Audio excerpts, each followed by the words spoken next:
In this video, I will explain to you how one man rose to the top and owns a share of his country. One man turned a small energy drink into a $25 billion empire. And today, his heir is the richest person in Austria. That sounds unbelievable, right? Austria, a country famous for its classical music, imperial palaces, and ski resorts. Not exactly the place you'd expect to find a global business titan. But this story isn't about tradition or aristocracy or family dynasties stretching back centuries. It's about a single product, a brilliant strategy, and a marketing machine that reshaped entire industries, from beverages to Formula One racing. Think about it. How many brands can you name that sell a can of sugar water with caffeine, and yet feel like they're selling you an entire lifestyle? When you see that silver and blue can, you don't just think about taste. You think about speed, adrenaline, danger, risk, and pushing human limits. That's not a coincidence. That's design. And behind that design was a man most of the world had never heard of, Dietrich Mateschitz, a marketing executive who stumbled upon a strange Thai energy drink in the 1980s and thought this could work in the West. He didn't invent it. He didn't even create the formula. But he did something far more valuable. He turned it into a cultural phenomenon. He turned it into Red Bull. Fast forward to today. Dietrich is gone, but his empire remains. And his only son, Mark Mateschitz, now controls 49% of Red Bull, instantly making him the richest person in Austria with a fortune north of $30 billion.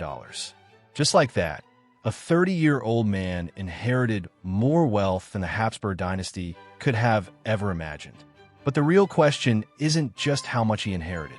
The real question is, what will he do with it? Because here's the hidden story. Red Bull isn't just a drink company. It's one of the most brilliant branding machines the world has ever seen. Dietrich Mateschitz didn't market an energy drink. He marketed human potential. Extreme sports, cliff diving, mountain biking, snowboarding, skydiving. Red Bull didn't just sponsor athletes. It created an entire culture of risk and excitement. The drink was simply the ticket to enter that culture. And then came Formula One. Most beverage companies stick to commercials. Red Bull went out and bought an entire team. Twice. Red Bull Racing and AlphaTauri became household names, with Red Bull winning multiple world championships and creating some of the most iconic moments in racing history. Imagine the audacity. A drink company going head-to-head with legacy automakers like Ferrari and Mercedes and winning. That's the empire Mark Mateschitz has inherited. Not just cans of Red Bull, but a global ecosystem of sports teams, media companies, and a brand that has fused itself into the DNA of modern youth culture. But here's the twist. Unlike the billionaires you know from tech or finance, Mark didn't build it. He was handed the keys. The heir to an empire rather than the architect of it. That creates a fascinating tension. Will he have the vision and courage to expand Red Bull's dominance? Or will history remember Red Bull as a one-generation story, the product of a single genius, Dietrich, whose magic couldn't be repeated? This is the hidden story behind Austria's richest man, a tale of branding brilliance, inherited wealth, and a question that's still unanswered. Can Red Bull give wings to a new era, or will it slowly lose altitude without its original pilot? So next time you see that can of Red Bull in a store, ask yourself, are you just buying a drink? Or are you buying into one of the most powerful illusions in modern business? Because in Austria, one family already cashed in on that illusion to the tune of $30 billion. When you think of Austria and wealth, the first images that come to mind aren't billionaires or modern corporate giants. They're palaces like Schönbrunn, imperial families like the Habsburgs, and a cultural legacy built on Mozart, waltzes, and fine art. Austria's story of wealth has always been tied to history, dynasties, aristocracy, and tradition. But when it comes to today's billionaire class, Austria is an outlier. Unlike its neighbors, Germany with its sprawling family-owned industrial giants, or Switzerland with its banking powerhouses, Austria doesn't churn out a long list of billionaires. In fact, the country produces very few. The richest families often come from traditional businesses, glassmakers like Swarovski, property dynasties, or regional industrialists. Solid fortunes, yes, but nothing that reshaped the global economic order. And that's what makes Red Bull so fascinating. It doesn't fit Austria's mold. It's not centuries old. It's not tied to aristocracy or passed down through noble bloodlines. It's the opposite, a brand that exploded onto the world stage within a single generation. Austria, a nation better known for exporting culture than consumer goods, suddenly found itself home to one of the most recognizable brands on earth. Here's the contrast worth noticing. While Vienna has always been the capital of classical culture, Salzburg, Dietrich Mateschitz' home base, became the capital of extreme modern branding. Where Austria once exported symphonies, it now exports energy drinks, Formula One victories, and daredevil spectacles. That shift alone tells you everything about how unusual Red Bull's rise really is. But step back and look at Austria's billionaire rankings, and the picture sharpens. Before Mark Mateschitz inherited his father's stake, the richest Austrians were often business families with fortunes in the low single-digit billions. The Swarovski family, Heidi Horton, who inherited her husband's retail empire, names that carried weight locally but rarely globally. Then, in one moment, Mark Mateschitz leaped over all of them with a net worth of $30+ billion. To put it plainly, his fortune is larger than the next several Austrian billionaires combined. This disparity raises an uncomfortable question. What does it say about Austria's economy that one drink company can overshadow centuries of industry and commerce? On one hand, it shows the power of global branding, how a single idea can transcend borders and dwarf traditional businesses. On the other, it highlights how dependent Austria's modern billionaire class is on one empire, Red Bull. Compare that to Germany, where wealth is distributed across auto manufacturing, chemicals, logistics, and software. Or Switzerland, with banking, pharmaceuticals, and food giants like Nestle. Austria's list of billionaires is short and heavily tilted toward inheritance. That's not necessarily a weakness, but it does mean Mark Mateschitz's fortune stands out not just because of its size, but because of how new, how fragile, and how concentrated it really is. Think about the optics. The richest Austrian alive today didn't build his fortune. He inherited it. And that's not unusual in Austria. It's a country where inherited wealth has historically been more common than self-made empires. Which means Red Bull's story is doubly unique.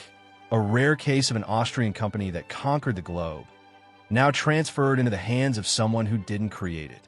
And that's why the figure of Mark Mateschitz fascinates economists, investors, and historians alike. He's not just Austria's richest man. He represents a turning point in the country's wealth story. A shift from aristocracy and quiet family empires to a global brand so loud, so visible, and so powerful that it redefined Austria's place in the global economy. Austria may not be the breeding ground for dozens of billionaires like the US or China, but it produced one of the most unlikely business empires of the last 50 years. And right now, all of that wealth and influence sits in the hands of one man in his 30s. The question is, will Austria's future wealth story be written by heirs preserving legacies, or by visionaries creating the next Red Bull? Every empire has an unlikely beginning. For Red Bull, it started not in Austria, but in Thailand. In the early 1980s, Dietrich Mateschitz was a mid-level marketing executive at Blindax, a German toothpaste company. He was traveling frequently across Asia, selling dental products, when he stumbled upon something curious, a small brown bottle of a Thai drink called Krating Daeng. It wasn't carbonated. It wasn't glamorous. It was marketed mostly to truck drivers and manual laborers who needed to stay awake on long shifts. Most people would have dismissed it, a niche drink for a niche market in a faraway country. But Dietrich was different.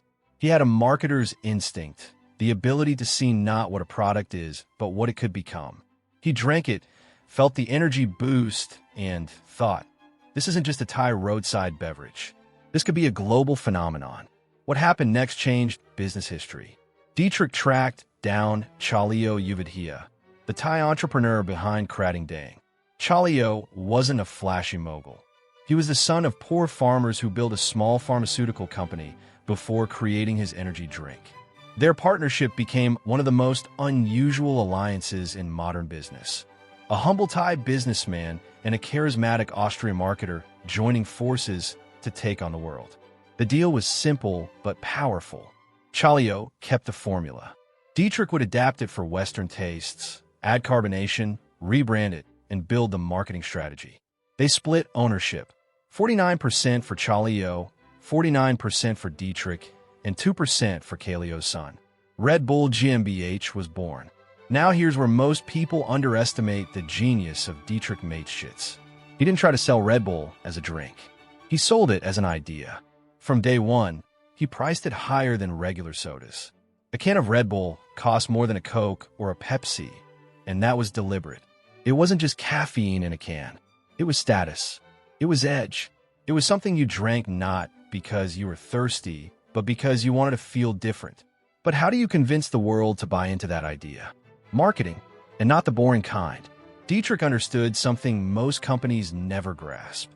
Young people don't buy drinks, they buy identity. So instead of running traditional ads, Red Bull went straight to universities, parties, and nightclubs. They handed out free samples. They sponsored DJ events. They put cans in the hands of influencers long before influencers was even a word. And then came the masterstroke, extreme sports. While Coca-Cola was sponsoring the Olympics and Pepsi was paying pop stars, Red Bull went the opposite direction. Cliff diving, skateboarding, snowboarding, base jumping, skydiving. Events so dangerous, so thrilling, and so different that the brand became inseparable from adrenaline. Red Bull didn't just sponsor sports, it created them. It made entire competitions, from Red Bull Flug Tag to Red Bull Air Race, designed to capture attention and sell the idea that Red Bull was for people who lived on the edge. By the early 1990s, the formula was working.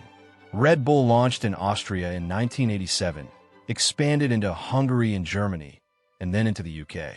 By 1997, it cracked the US market, the real test. Within a decade, Red Bull wasn't just selling drinks, it was selling billions of cans in over 170 countries. And here's the kicker. Dietrich Mateschitz never diluted the brand. While competitors like Monster and Rockstar followed with copycat strategies, Red Bull kept its identity pure. It didn't flood the market with endless flavors or gimmicks. It built a myth, a can that promised wings.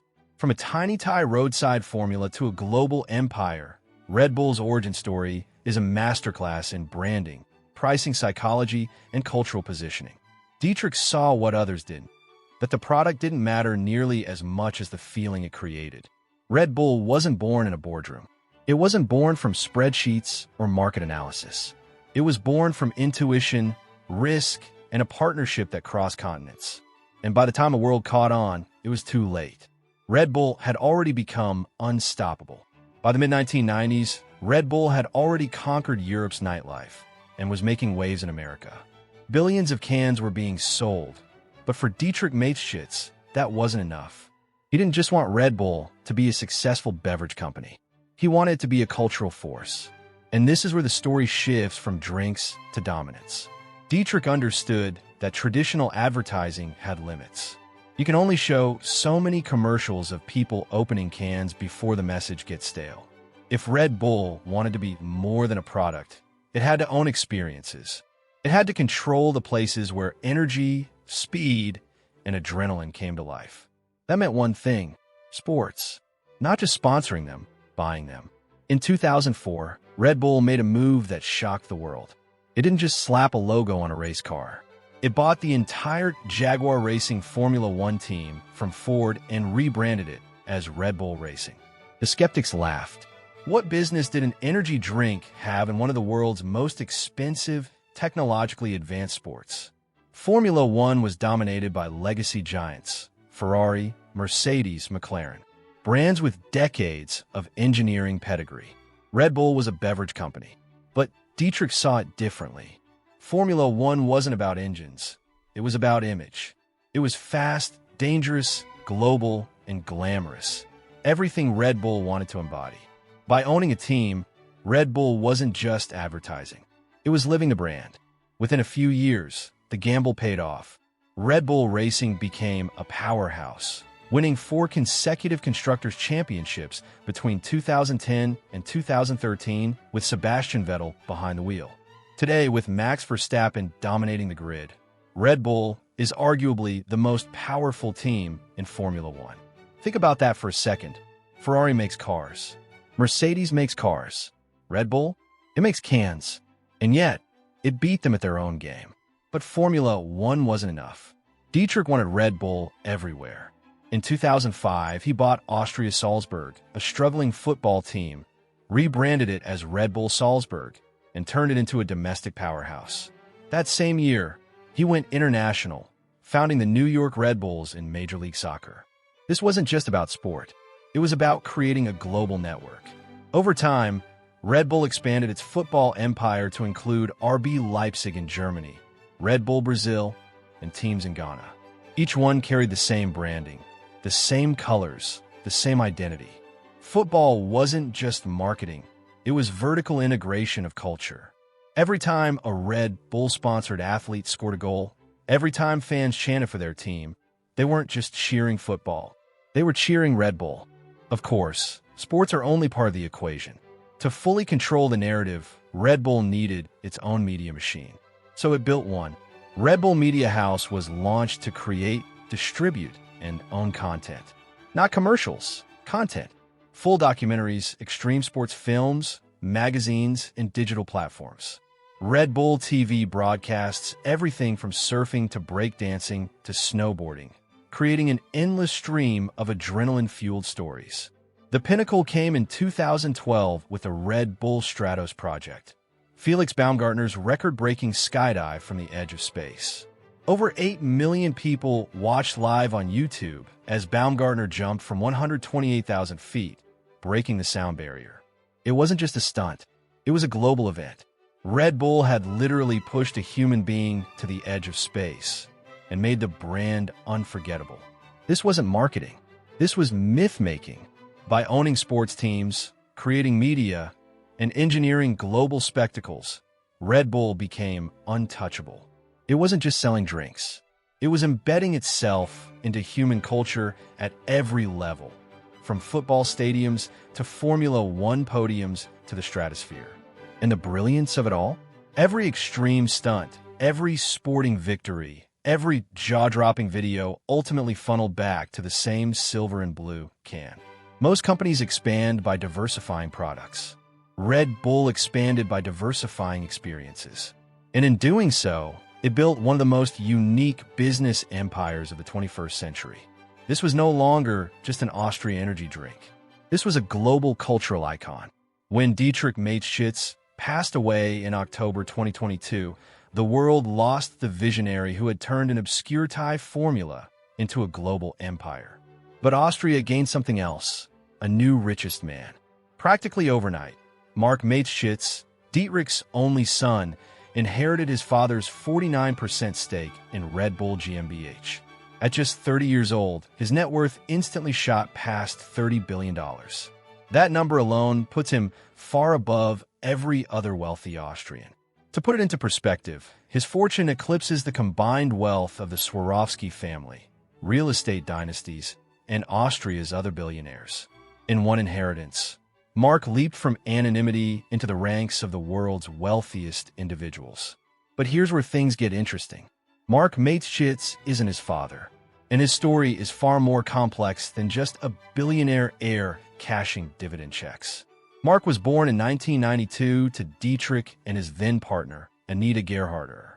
Unlike many billionaire heirs, he grew up largely out of the spotlight. His father, despite being one of Europe's richest men, avoided public attention and lived quietly in Salzburg. Mark inherited that same low-profile approach. He studied business administration in Salzburg, kept his personal life private, and only occasionally appeared in public.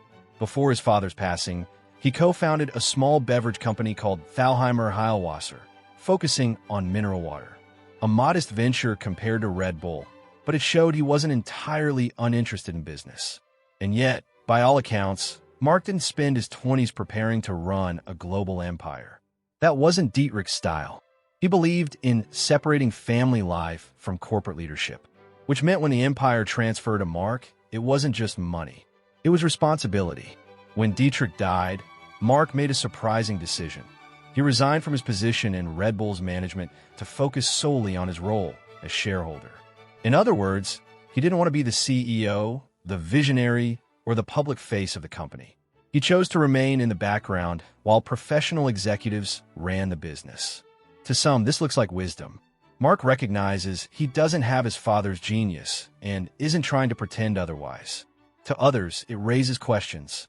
If the heir doesn't drive the empire forward, will Red Bull's magic fade? Because Red Bull isn't like Nestle or Coca-Cola. It's not just a product pipeline. It's a brand built on adrenaline, spectacle, and relentless innovation. Without strong vision at the top, can that momentum continue? Inheritance comes with its own narrative. Self-made billionaires are often celebrated as visionaries, risk-takers, and disruptors. Heirs, on the other hand, are seen as caretakers of wealth they didn't earn. Mark Mateschitz embodies that tension. He didn't build Red Bull. He didn't discover Krating Daeng in Thailand. He didn't gamble on Formula One. He didn't send Felix Baumgartner to the edge of space. His father did. But Mark owns half of the empire those decisions created. And now the responsibility is his, to either preserve the empire or let it slowly lose altitude. What makes Mark intriguing isn't just his fortune, but how he chooses to handle it. Unlike other young billionaires, he isn't plastering his face across magazines or chasing celebrity status. He appears to value privacy, even restraint. In fact, since his inheritance, he has given very few interviews and kept his distance from Red Bull's high-octane public image. That's a sharp contrast to the brand he now owns. Red Bull is loud, extreme, in your face. Mark is quiet, understated, almost invisible. That contradiction leaves open the question: can someone so private manage a company that thrives on spectacle? Or will his decision to stay in the shadows allow Red Bull's hired executives to keep pushing the brand forward without distraction? Mark Mateschitz's fortune is secure. The dividends alone from his 49% stake could make him richer every year, even if he never lifts a finger. But wealth without vision rarely creates new empires. The real test is whether Mark will remain just the heir to a fortune, or evolve into the steward of a brand that shaped global culture. Because history has a cruel way of forgetting heirs who merely preserve. It remembers the builders. Right now, Mark Mateschitz stands at a crossroads. He has more money than any Austrian alive. But the bigger question is whether he can turn that inheritance into a legacy of his own, or whether Red Bull's empire will be remembered as the triumph of Dietrich and Dietrich alone. Lessons in business and finance. 1. Sell identity, not products.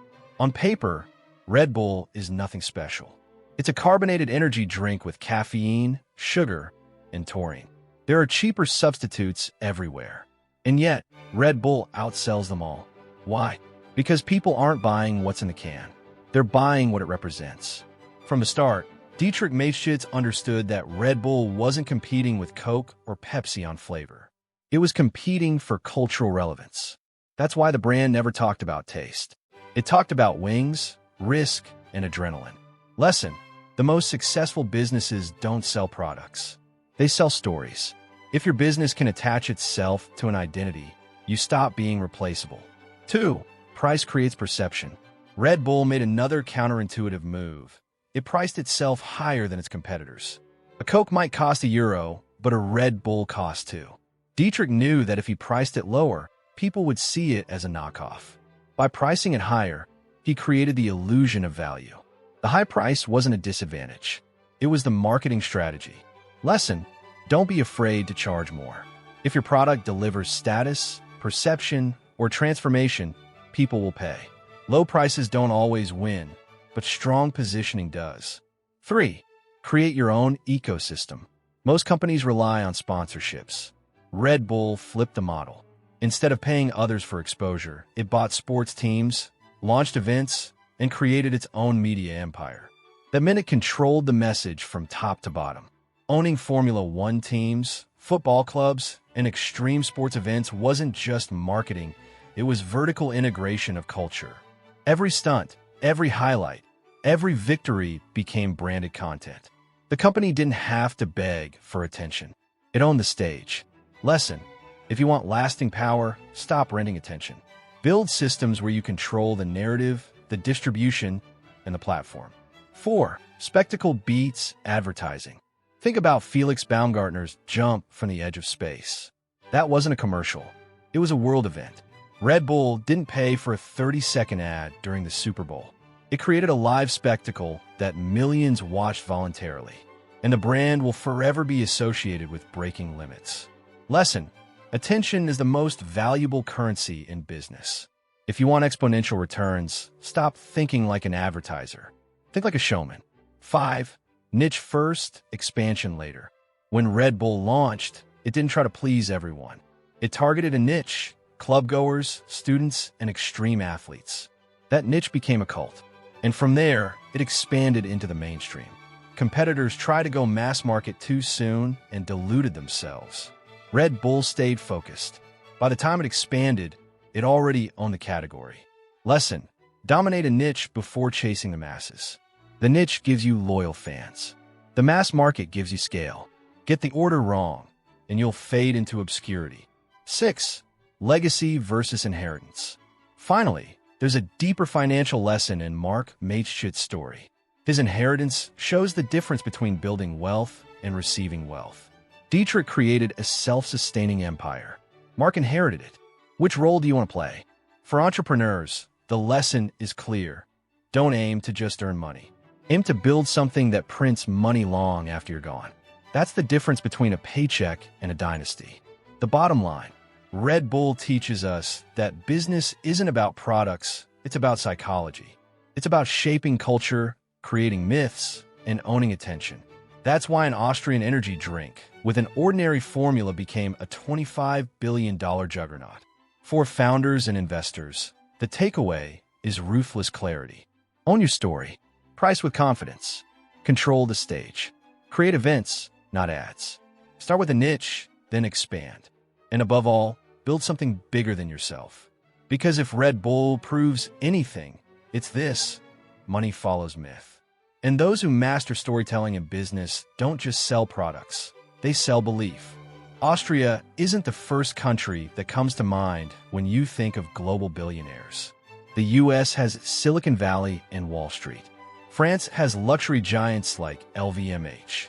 Germany has industrial titans. Switzerland has banks and pharma. Austria, on paper, it's a small, landlocked nation with just under 9 million people, more famous for Mozart, skiing, and Zahortorta than megafortunes. And yet, thanks to Red Bull, Austria quietly holds a place in the billionaire rankings that shouldn't be ignored. Austria doesn't produce billionaires at scale. According to recent estimates, Austria has fewer than 20 billionaires total. Compare that with Germany, 130 plus, France, 40 plus, Switzerland, 40 plus, the US, 700 plus. So Austria sits in the middle tier.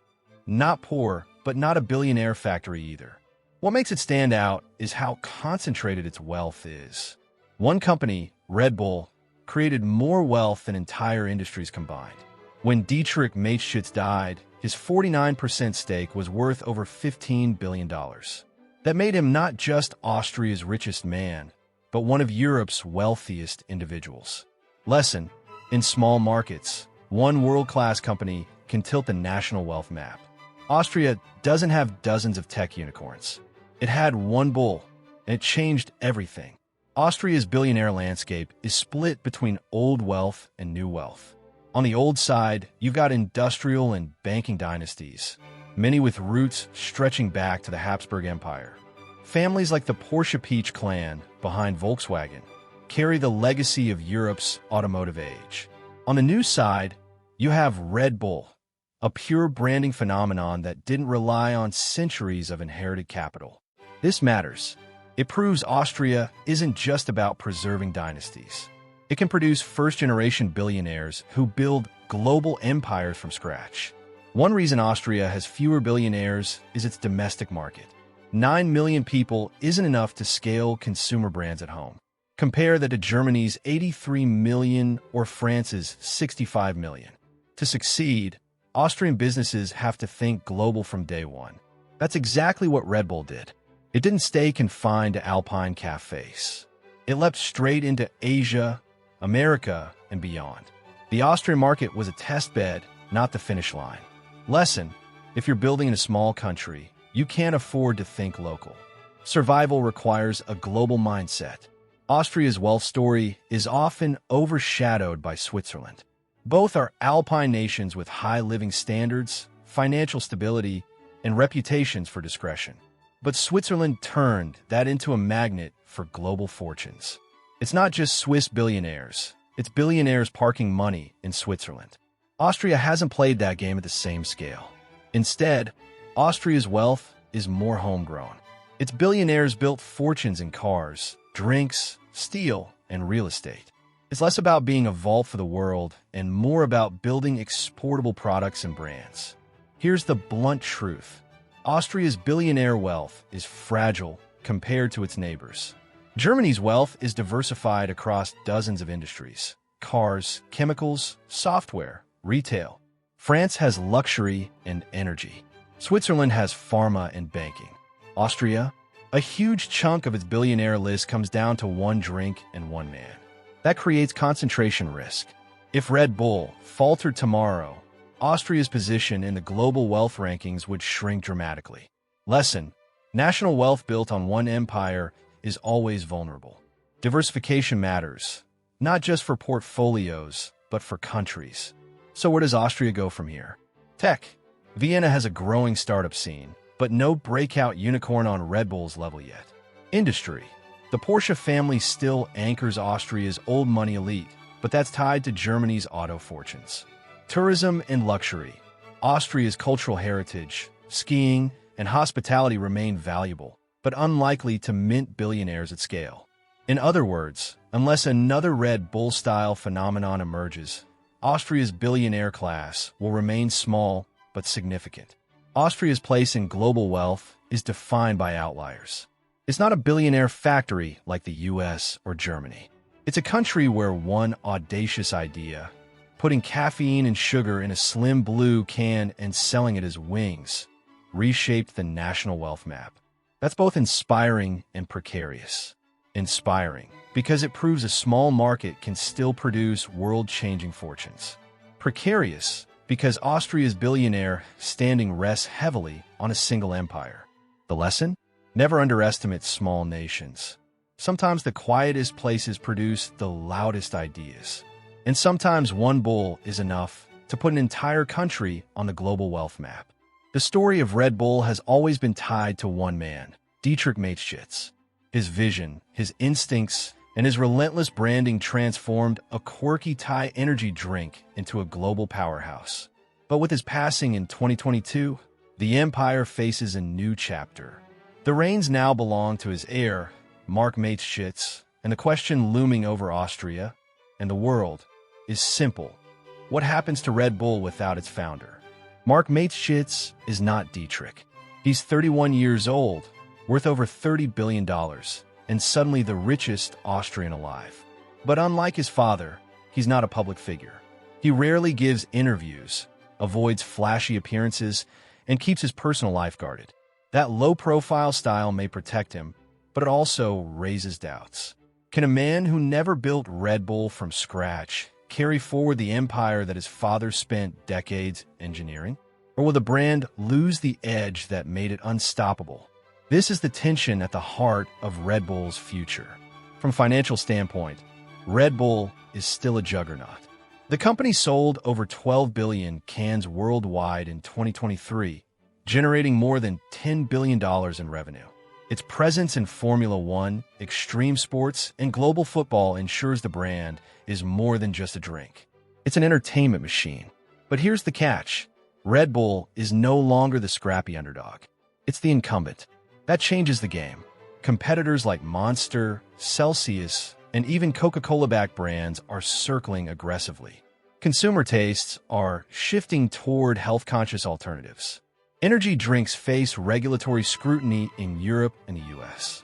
And Gen Z audiences demand brands that feel authentic, sustainable, and aligned with their values. In short, Red Bull's next era won't just be about selling adrenaline in a can. It will be about defending cultural relevance in a more skeptical marketplace. Dietrich Mateschitz was not just a CEO, he was the soul of the brand. His genius was in spotting cultural trends before they went mainstream and embedding Red Bull at the center. From sponsoring obscure cliff diving competitions to launching its own media house, he made Red Bull synonymous with pushing limits. Mark lacks that track record, so the question becomes, does he step into his father's shoes as a visionary leader, or does he retreat to the role of a shareholder while professional managers run the empire? Early signs suggest the latter. Mark has already announced he won't take on the CEO role, preferring to let a management team steer the business. That could be smart or fatal. Smart because it brings stability and expertise. Fatal because Red Bull's brand was built on personality, not corporate bureaucracy. Without a clear identity at the top, Red Bull risks becoming just another beverage company. Despite the risks, Red Bull has enormous room to grow.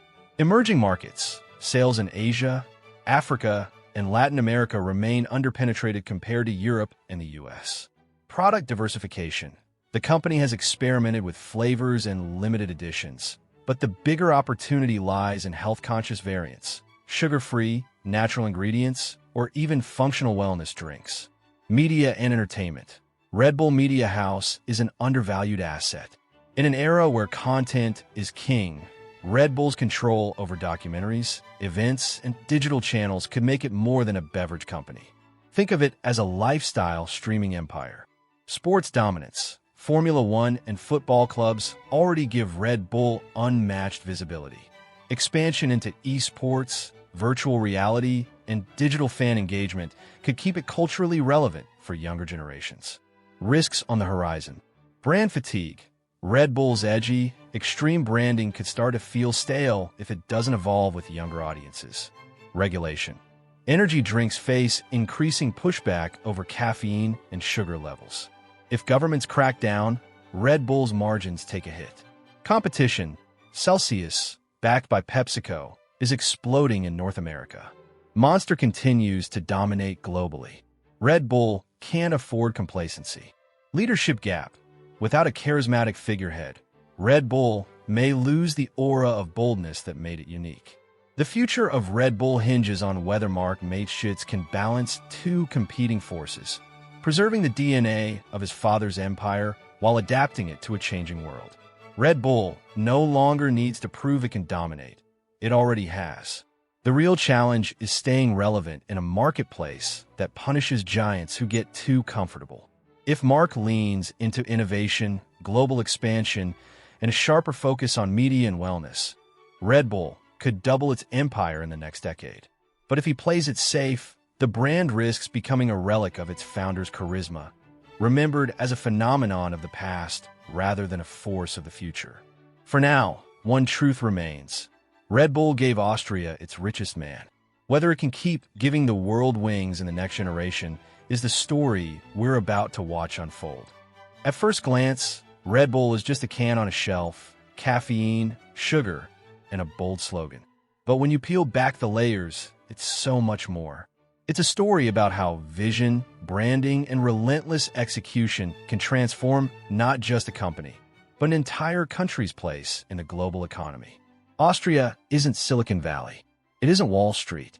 It isn't even Zurich with its fortress banks. It's a small alpine nation better known for music halls and ski slopes than billion-dollar empires. And yet, one man, Dietrich Mateschitz, redefined that narrative. He proved that you don't need to be born into an industrial dynasty or run a tech startup in California to change the game. Sometimes, all it takes is spotting potential in an overlooked product and refusing to let go until the world believes in it too. That's the Red Bull story. The empire built not on factories or oil fields, but on culture. Mateschitz didn't just sell energy drinks. He sold an identity. Extreme sports, Formula One, cliff diving, football clubs, documentaries. Everything became a stage for Red Bull's philosophy. Push limits, break barriers, live beyond ordinary. The brand gave people more than wings. It gave them a feeling. But now, we've entered uncharted territory. With Dietrich gone, the spotlight shifts to his heir, Mark Mateschitz. On paper, he's the richest Austrian alive, with a net worth most people can't even comprehend. But wealth and vision are two very different things. Mark inherits not only billions, but also a legacy and the weight of expectation that comes with it. The future of Red Bull rests on his shoulders, and the stakes are enormous. Does he double down on his father's formula? Or does he reimagine Red Bull for a new generation that's increasingly skeptical of sugar, wary of marketing gimmicks, and hungry for authenticity? Does Red Bull stay the adrenaline-fueled king of energy drinks? Or does it evolve into something bigger, a global lifestyle and media empire that transcends the can entirely? History suggests that brands built on a founder's charisma often struggle in the next generation. But Red Bull is also proof that ideas, once unleashed, can take on a life of their own. The wings are already out there. The question is whether they keep flying. For Austria, this story is bigger than Red Bull. It's a reminder that even small nations can produce world-changing companies. It's a lesson that wealth doesn't always come from scale. Sometimes it comes from daring to be different. And it's a warning, too. When national fortunes hinge on a single empire, the line between global prestige and sudden irrelevance can be razor thin. The final takeaway? Red Bull isn't just Austria's richest story. It's a case study in modern capitalism. How branding can be as valuable as oil, how a tiny idea can dominate global culture, and how every empire, no matter how strong, faces the question of succession. So, the next time you see that slim blue and silver can on a supermarket shelf, remember, you're not just looking at an energy drink. You're looking at the legacy of a man who turned marketing into magic, the inheritance of an heir who now holds the keys to an empire, and the fate of a country's place in the billionaire map. Red Bull gave Austria wings. The question now is, will it keep flying, or will it come back down to earth? This has been Vaulted Wisdom, where we unlock the timeless strategies of wealth, power, and legacy. If you found value in this journey through the habits of old money, imagine what we'll uncover in the next story. So, don't just leave with inspiration. Leave with action. Hit that subscribe button, ring the notification bell, and join a community that's learning to think in centuries, not seconds. Because the wisdom of dynasties isn't locked away forever. It's here, waiting for you, inside the vault.